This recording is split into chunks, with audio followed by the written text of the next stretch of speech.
উপজেলা বিএনপির নেতৃবৃন্দ, পৌরসভার নেতৃবৃন্দ, বিভিন্ন এই উপজেলার অন্তর্গত 8টি ইউনিয়নের সভাপতি সম্পাদক সহ ওয়ার্ড পর্যায়ের নেতৃবৃন্দ, পৌরসভার অন্তর্গত ওয়ার্ড পর্যায়ের নেতৃবৃন্দ এবং আপনারা যারা উপস্থিত হয়েছেন আপনাদের সবাইকে আন্তরিক অভিনন্দন এবং শুভেচ্ছা জ্ঞাপন করছি।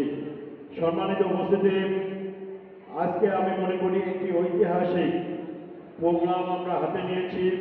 এই প্রোগ্রামটা শুধু বাংলাদেশ জাতীয়তাবাদী দলের জন্যই নয়, জাতির জন্য একটি মাইল ফলক প্রোগ্রাম। এই কারণেই যে গত জুলাই আগস্টে যে আন্দোলন সংগ্রামের মাধ্যমে এই ঘসেটি এবং স্বৈরার শাসক হাসিনাকে আমরা বাংলাদেশ থেকে বিতাড়িত করতে পেরেছি।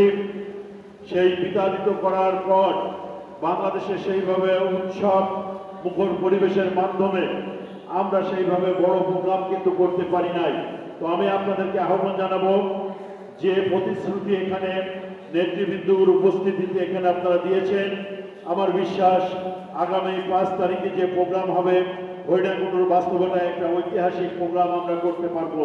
উপস্থিত বন্ধুরা আমার, জুলাই আগস্টের মাধ্যমে এই শেখ হাসিনাকে পরাজিত করবার পরও আজকে সারা বাংলাদেশে এখনো কিন্তু আমরা বিশেষ করে লক্ষ্য করেছি যে ষড়যন্ত্র বিগত 17 বছর হয়েছে, সেই ষড়যন্ত্র অন্ত অবধি পর্যন্ত আজকে বাংলাদেশের বাস্তবতায় বিদ্যমান।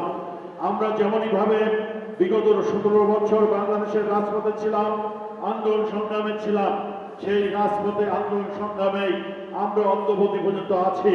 যেমনইভাবে আমরা নির্বাচনের দাবি করছি, নির্বাচনের পাশাপাশি সংগঠনকে সাংগঠনিকভাবে আরো গতিশীল করার মাধ্যমে আগামী দিনে যাতে যৌক্তিক সময়ের মাধ্যমে যে দাবি আমাদের ছিল ভোটের অধিকার ফিরিয়ে দেওয়ার জন্য, সেই ভোট জাতীয় সংসদ নির্বাচন যাতে অচিরেই অনুষ্ঠিত হয় বাংলাদেশে, এই জন্য আন্দোলন সংগ্রাম সহ সাংগঠনিকভাবে আমাদের তৎপর থাকার আপনাদেরকে উদাত্ত আহ্বান জানিয়ে আমি আমার বক্তব্য শেষ করছি।